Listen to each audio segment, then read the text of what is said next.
ఆ తర్వాత నాకు సుందర్ సింగ్ గారు పరిచయం అయ్యారు. ఈ చెట్టులో నుంచి మా చెట్టులోకి రమ్మని చెప్పేసి అని ఆయన ఆత్మీయుడు, మరి ఎంతో బాధ్యత కలిగి నాతో మాట్లాడేవారు. ఆయన్ని బట్టి నేను ఆటో నగర్లో మరొక స్థలానికి షిఫ్ట్ కావడం జరిగింది. ఆ సమయంలో మరి అక్కడ మేము ఒక రేకుల షెడ్ నిర్మించుకొని ఇక్కడ అయ్యా మేము ప్రార్థన పెట్టుకుంటామంటే, నేను ప్రార్థన పరుండే కదా ఎందుకు వద్దంటానయ్యా అని చెప్పేసి అంటే అప్పుడు అన్నగారిని పిలిపించి ప్రార్థన పెట్టాను. ప్రార్థన చేసి మళ్ళీ వారి షెడ్లో కూడా కంపెనీ స్టార్ట్ చేశాం.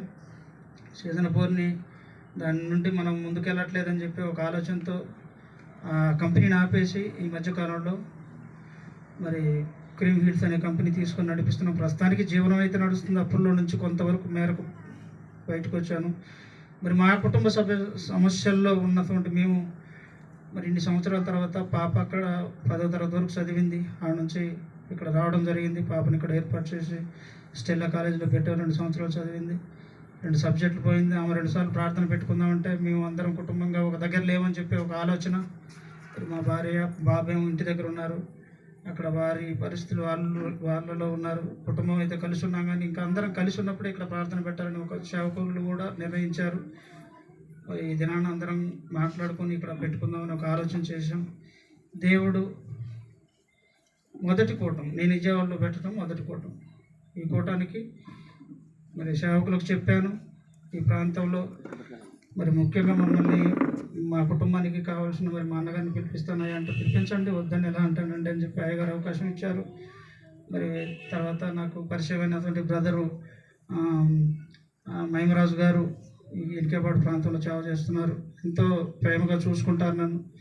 అందరి మధ్యలో ఈ యొక్క ఆరాధన జరగటం అనేది నాకు ఎంతో సంతోషకరమైన విషయం. కరోనా స్టార్టింగ్ విషయంలో మా కుటుంబం అంతా చాలా గలిబిలితో ఉంది. అన్నయ్యని దేవుడు కరోనాల నుంచి కాపాడాడు. మరి ఆ సమయంలో ఒకరికి కాదు 4గురికి, అన్నయ్య నుంచి మా వదిన గారికి, బాబుకి, పాపకి 4 కరోనాతో ఈ జావుల్లో అడుగు పెట్టారు. నాకు అర్ధరాత్రి 2 గంటలకు ఫోన్ చేశారు కానీ మళ్ళీ 1 గంటలో వాళ్ళు ఏమనుకున్నారు, నన్ను వద్దు, నువ్వు అక్కడే ఉండు బాబాయ్, మేము చూసుకుంటాం, ఏదైనా ప్రాబ్లం ఉంటే చెప్తాను. నాకైతే కాలు ఆగట్లేదు. నేను పీడబ్ల్యూడీ గ్రౌండ్లో ఉండి ఫోన్ చేసేవాడిని. 10-15 రోజులు కూడా వాళ్ళ దగ్గరకు నన్ను రానియలేదు. పిల్లలు ఎంతో కష్టపడి మరి దేవుని కృప ఉండబట్టి మొన్నయ్య గారు బ్రతికారు. ఎంతోమంది పాస్టర్లకు చెప్పాను. దేవుని మాత్రం ఆ సమయంలో ఒకటే మాట అడిగాను, నా చేతనైంది. నా ప్రార్థన అంతవరకే వచ్చింది. అయ్యా నేను దేనికి పనికిరాని వాడిని, కుటుంబం దగ్గర లేదు, భార్య పిల్లల దగ్గర లేరు, సేవలో కూడా ఇది లేదు, తాగుబోతుగా తిరిగిపోతుగా అన్నిట్లో ఇది ఉన్నాను. మరి అన్నయ్య ఎంతో పరిచర్య చేస్తున్నాడు, ఎన్నో కుటుంబాలను కాపాడాడు, ఎన్నో సంఘాలు కట్టాడు. మరి ఈ ప్రాంతంలో ఈ స్థితిలో ఉన్నాడు. నాలాంటి వాడిని ఎందుకు అయ్యా భూమి మీద ఉంచడం, మరి అలాంటి వాడిని బ్రతికించినాడు, తీసుకెళ్ళొచ్చు కదా అని ఎంతో కన్నీటి ప్రార్థన చేశాం. ఎంతోమంది పాస్టర్లతో చెప్పి చేయించాను. మరి దేవుడు మరొక జన్మనిచ్చి అన్నయ్యను బ్రతికించటం మా కుటుంబానికి. మొదటిగా దేవుణ్ణి ఎరిగిన వ్యక్తి మా కుటుంబంలో పెద్ద దిక్కు మాకు. మరి ఆయన తర్వాతే మాకు ఏదున్నా మా కుటుంబ సభ్యులందరూ కూడా ఎవరి బంధువుల్లో వాళ్ళు ఉన్నా కానీ ఆయన్ని తీసి మేము ఎక్కడ వెనక్కి వెళ్ళే ఇది ఉండదు.